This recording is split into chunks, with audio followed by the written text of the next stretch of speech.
Quero nesta tarde dar continuidade ao quarto vídeo a respeito da criação, a glória que Deus deu ao homem e a sua perca.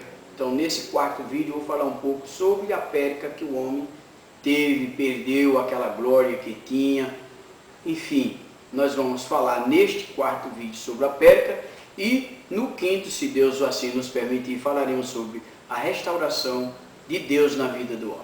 Isso, vou ler no Gênesis capítulo 2, versículo 17, esse detalhe, que diz o seguinte, no versículo 17 diz assim: mas o Senhor Deus disse, mas da árvore do conhecimento do bem e do mal, dela não comerás, pois no dia em que dela comeres, certamente morrerás.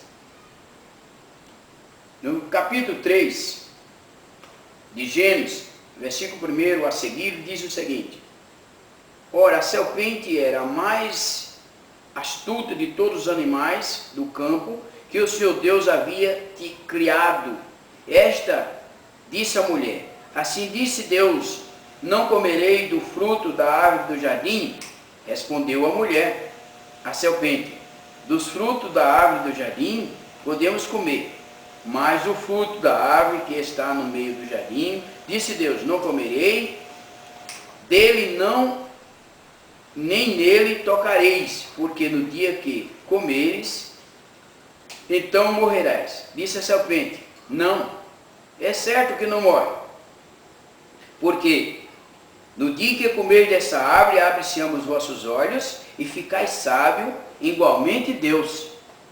Os vossos olhos se abrem e ficam sábio igualmente Deus, conhecendo o bem e o mal. Vendo a mulher que a árvore era muito boa para comer, agradável aos olhos, a árvore, desejável para lhe dar entendimento, tomou do fruto e comeu, e também deu ao seu marido, e ele comeu.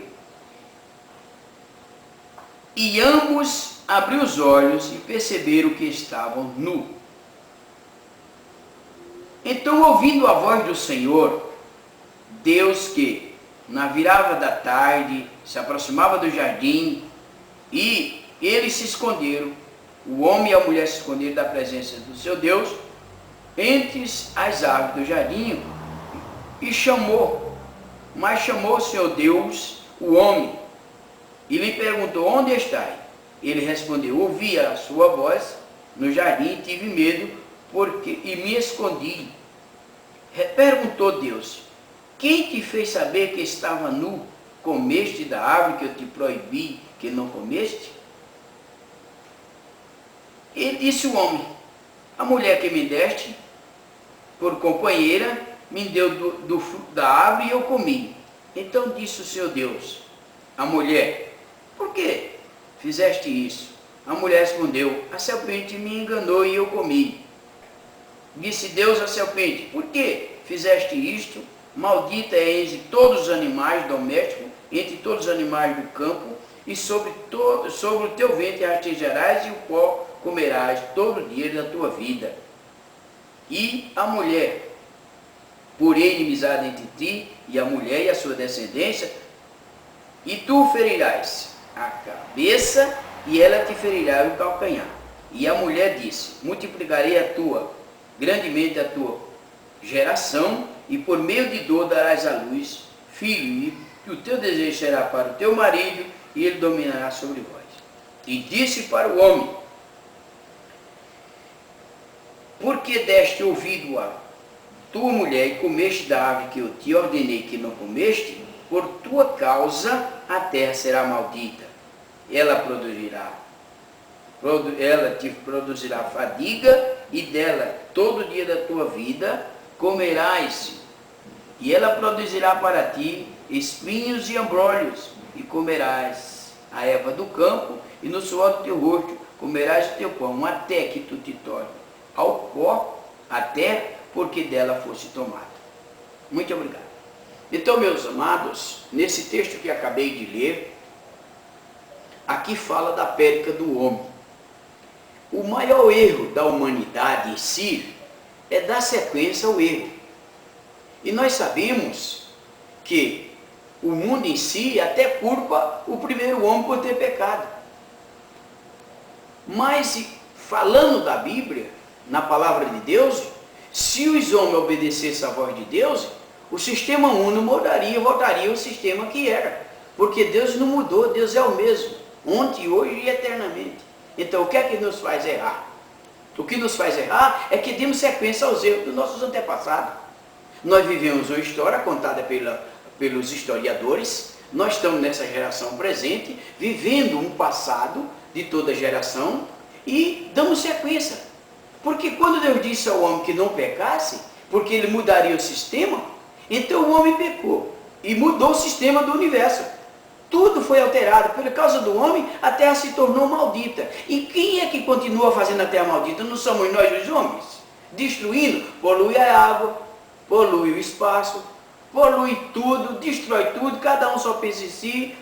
Gananciosamente destruímos, porque vivemos a lei da selva, vivemos numa cadeia alimentar no universo, o mais fraco é dominado pelo forte, e assim sucessivo. Mas se vivêssemos em harmonia diante do universo ao qual Deus nos criou, nós começássemos a reconstruir o mundo perdido daquela glória a qual o homem perdeu, dos seus erros, tenho certeza absoluta que as coisas mudariam. Mas o que é que nós temos hoje? Me permita dizer, é o rico mais rico e o pobre mais pobre, porque o domínio está sobre a ganância. Deus não criou um para ser mais pobre, outro mais rico, um afregelado e outro com paz, um doente, outro sadio. Não, Deus não fez isso. Quem criou toda essa situação é o homem que generalizou. Por exemplo, hoje nós encontramos os alimentos tudo tóxico. E quem é que está fazendo os alimentos ser tóxicos? É Deus? Somos nós os homens criadores da terra. Então, meu prezado amigo, você que está ouvindo este vídeo em qualquer esfera do universo, reconheça que este fator, essa patologia humana, é nós que somos culpados. Se cada um de nós reconhecesse nosso estado pecaminoso e começasse a temer a Deus, guardar os seus mandamentos, nós ainda desfrutaria paz nesse mundo tão conturbado, tão difícil que alguém olha, que diz que não tem jeito. E eu lhe digo que tem jeito.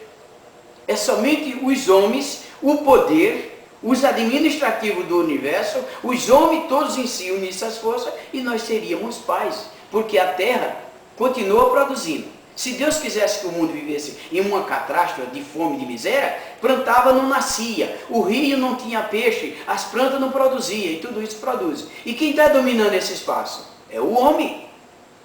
O homem polui a água e o que é que ele faz?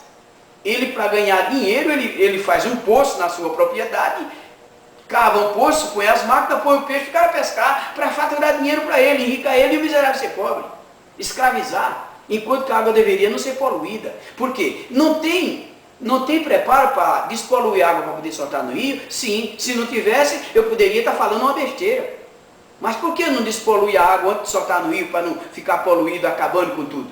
Então, meus amigos, vamos pôr a mão na consciência e começar a pensar que o país, o mundo, o universo é nosso. É nosso, é a nossa casa, é a minha casa, é a sua casa. Se você não pensar nisso, meu amigo, nós vamos continuar destruindo e sendo destruídos. Porque quando você pensar que está fazendo mal para alguém, você está fazendo para você próprio. Porque se você planta, você precisa de alguém para colher. Se você vende, você precisa de alguém para comprar. Certo? Então, meu amigo, pense nisso e vamos unir nossa força em Cristo Jesus, o nosso Senhor, porque Deus não criou um para viver miserável e outro bem. O nosso mundo está mal distribuído. Não estou falando da nossa geração presente, eu estou falando da continuidade dos erros do passado e damos sequência no presente. Que Deus assim abençoe a cada um e guarde na sua proteção divina e que abra os nossos olhos de todas as nações, as nossas lideranças mundiais, enfim, todos, unidos à força, o rico e o pobre, se unirmos à força, nós vamos ser vitoriosos. O rico precisa do pobre e o pobre precisa do rico. Se houvesse senso de vontade, não existe escravo e todos seremos livres diante de Deus e de um mundo de paz. Que Deus assim abençoe, em nome de Jesus. Esta foi a perca dos homens que perdemos tanto. Na próxima agora falarei sobre a reconstrução da vida na presença de Deus, espiritual e material. Que Deus assim abençoe a todos, no nome de Jesus. Muito obrigado pela atenção.